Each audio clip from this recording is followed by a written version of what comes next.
you're doing. This is my review of Pray for the Devil, directed by Daniel Stan, who's also worked on 2010's The Last Exorcist, with a top cast of Jacqueline Byers, Christian Navarro, Colin Salmon, Virginia Madsen, Ben Cross, Nicholas Rolfe, and Posey Taylor.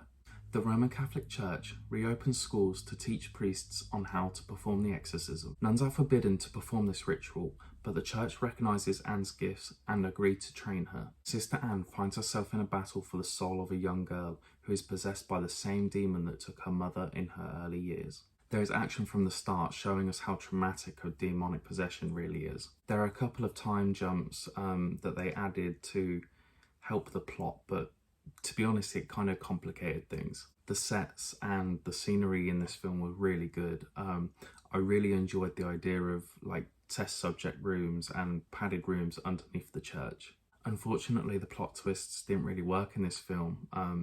That's because they weren't really set up properly. There was no clear antagonist or an evil force to fight against.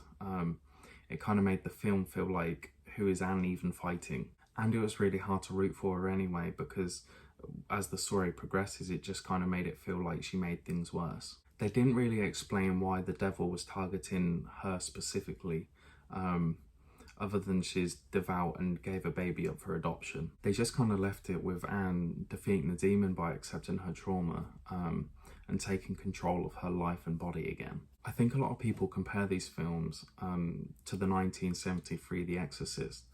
I think that's because that film set the bar so high. I feel if you're going to make a film in that sort of genre, you need to have big budget or at least have some really good storytelling. But I think it's really hard to avoid predictability, especially as we've pretty much seen it all before. With this day and age, I thought it was really brave of them to compare mental health to being possessed by a demon. I wouldn't go as far as to say that this film is scary, but maybe I'm just numb after watching horror films after all these years. But that's just my thoughts and feelings about the film.